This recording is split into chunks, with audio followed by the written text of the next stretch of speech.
we were about 1,000 feet away. We backed everybody out, secured everybody away, got everybody away from it, and we're. No, the gas has been secured by BG&E at this time.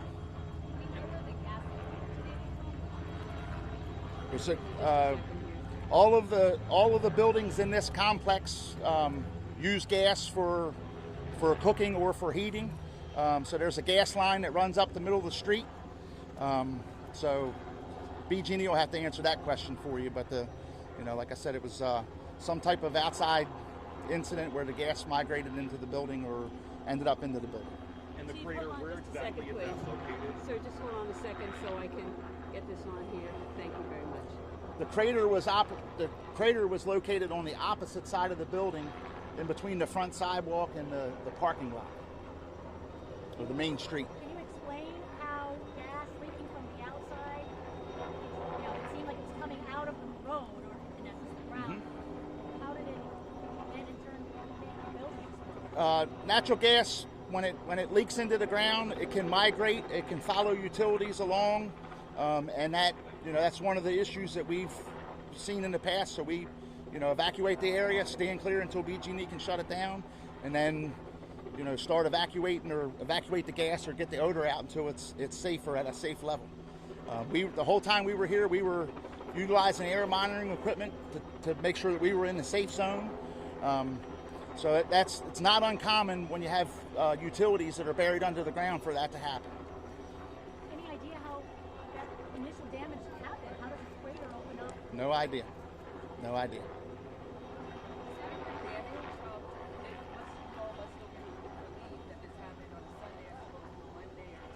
Absolutely. If it had been a normal work day, the evacuation and the clearing of the area would have been a little bit harder, and we definitely would have had a different circumstances.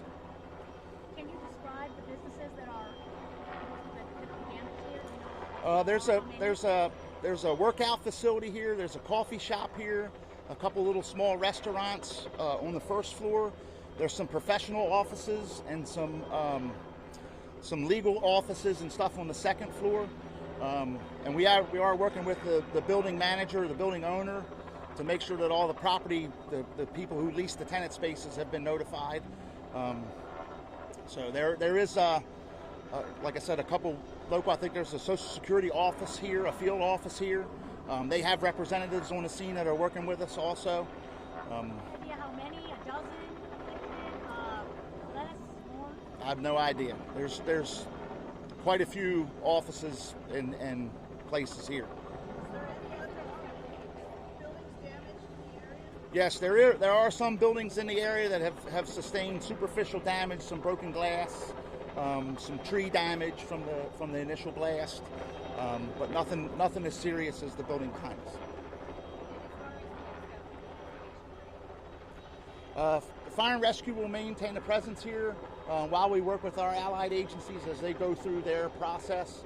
Our fire investigation unit is already working with the federal response parties that come in BG&E to pinpoint and figure out what the origin of the blast was and so forth. So it'll be a pretty lengthy process. But anytime something as serious like this happens, we try to be as meticulous as possible to comb through it to make sure that we, get to the root of the cause of what caused it.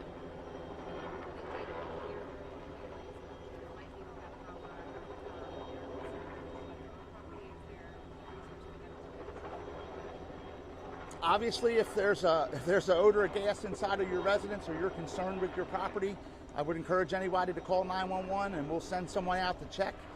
We have been out this morning answering those types of calls. There were a couple elevator, once the power was shut down in the area, there were a few folks that were assisted out of an elevator in one of the nearby buildings. So if anybody is that worried, call 911 and we'll send somebody out to check it out. What's the radius of the affected area as far as the electricity being turned off or gas? I have no idea. I know most of the businesses along Stanford Boulevard are without power, but as far as Dobbin Road and on this side of the scene, I have no idea. Chief, how rare is something like this? And I know you touched on it, but how lucky is it that nobody is injured? The time of day played a big factor into that, and it is a rare occurrence. but it is serious. It's high impact, and these things do happen. A lot of times we see stuff like this happening during the heavy change of the seasons after the ground is frozen and then it starts to thaw out. We normally see some of those things, but it's the infrastructure that we're dealing with, and I wouldn't say it's unheard of. We have heard of them in the past. Nothing as serious as this, but it's up and down the East Coast. It's there have been some in the past. Was there an actual fire, or once the explosion occurred, the gas that was migrating from the street was on fire, and we immediately did not put that out because when the gas is burning in the parking lot, we know where the gas is at. The gas is being consumed by the fire. If we were to put that fire out, then the gas would go migrate into something else and find an ignition source and then reignite. So then how long did it take for the fire to extinguish? They just shut the gas off not too long ago, and the fire went out, and we finished putting out some debris that was on fire around it. So maybe an hour or so. Anything else? Given the circumstance of the event, it's still a pretty good outcome for you guys. You showed up, you were able to secure everybody, no injuries, so all in all, kind of proves that what you practice really works. Yeah, we've had a couple close calls in the past with other gas emergencies similar to this, so it's on our mind. We think about that. Protect the public. Once we're sure with that, we take the steps to protect our folks, get everybody back, and make sure the area's secure. Like I said, we were working with BG&E when the accident happened, or when the explosion happened. Can you recall the last time that there was something of this magnitude in this county? We had a townhouse that exploded in the Harper's Choice section of Columbia, up past the hospital, and that was that the occupant of the house had bumped the gas line unknowingly, and it blew up, and that's 2 years, 3 years.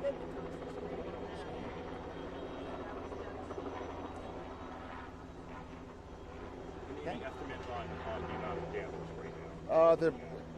The building is probably totaled, I would say, based on the structural evaluation that we've done so far.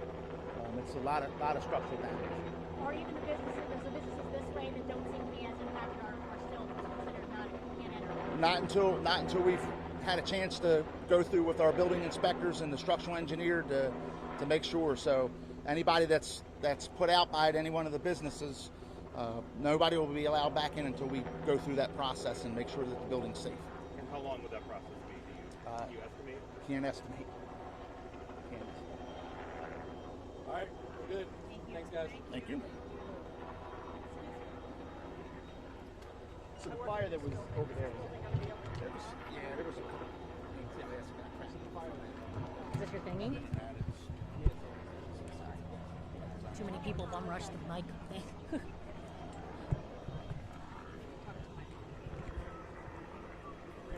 Do it all now.